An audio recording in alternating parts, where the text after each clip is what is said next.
Greetings, fellow Whovians. So, today, as promised, I'm going to be doing my top 10 Hartnell stories.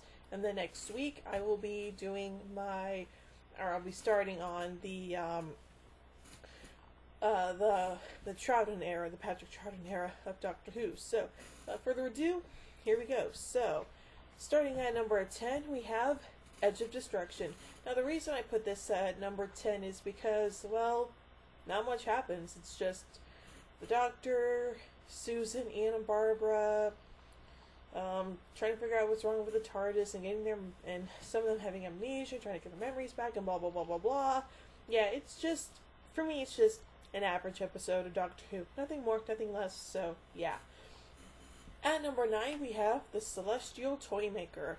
Now, to be perfectly honest, while I don't love this story, I don't hate it either. But of course, as I pointed out in my review of that episode, it does demonstrate Dodo's stupidity a lot. So, yeah. Anyway, at number 8, we have the Daleks' Master Plan. Now, to be perfectly honest, this is like one of the longest Doctor Who stories of the Hartnell era. I mean, it's like ridiculously long. I mean, holy crap, that's a long story.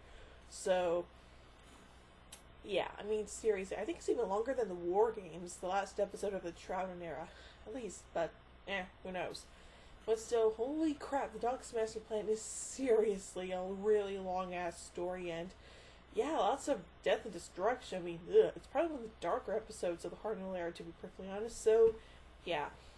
At number 7, we have Marco Polo! So, yeah, yeah, I really hope that this episode eventually gets discovered or found or something like that, or, I don't know, gets an animated reconstruction like what they did with the Reign of Terror and all.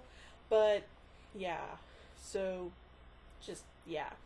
At number 6, we have the Massacre. Now, holy crap, again, if you thought the Daleks' Master Plan was really drab, holy shit, the Massacre is, like, extremely drab. I mean, holy crap, I mean, just, And yeah, it's also the episode where, of course, we get introduced to Dodo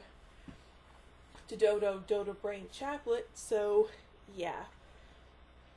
And, of course, at number 5, we have the Ark, Dodo's first story, traveling with the Doctor and Stephen, and again, it's another demonstration of her stupidity, so, yeah, I'll just stop right there. So, there you go. Number 4, An Unearthly Child. So, yeah, it's pretty obvious I would have to put An Unearthly Child, like, really up high on the list, because it's, like, the first story of Doctor Who ever, but, yeah, but still, it's a pretty interesting story. A lot of people say just watch, like, the first part of it, where we meet the Doctor, Ian, Susan, and Barbara, and all this stuff, but, to be honest, you can also watch the rest of the stuff with the cavemen and everything, so, yeah. At number 3, we have the Daleks.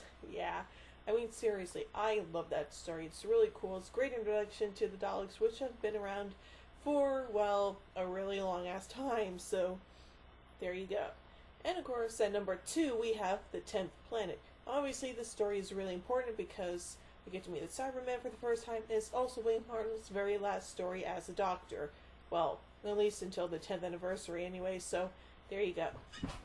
And finally, my number 1 favorite Hartnell story is the Aztecs. Now, the reason I love this story is because, 1, it's an historical, and 2, it's the first Doctor Who story to, well, I should say it's the first, but it's basically the episode which introduces the concept of fixed points in time, which of course has been brought up a lot in the modern series, particularly the 10th Doctor story Fires of Pompeii from Series 4, when the 10th Doctor was traveling with Donna Noble, so there you go.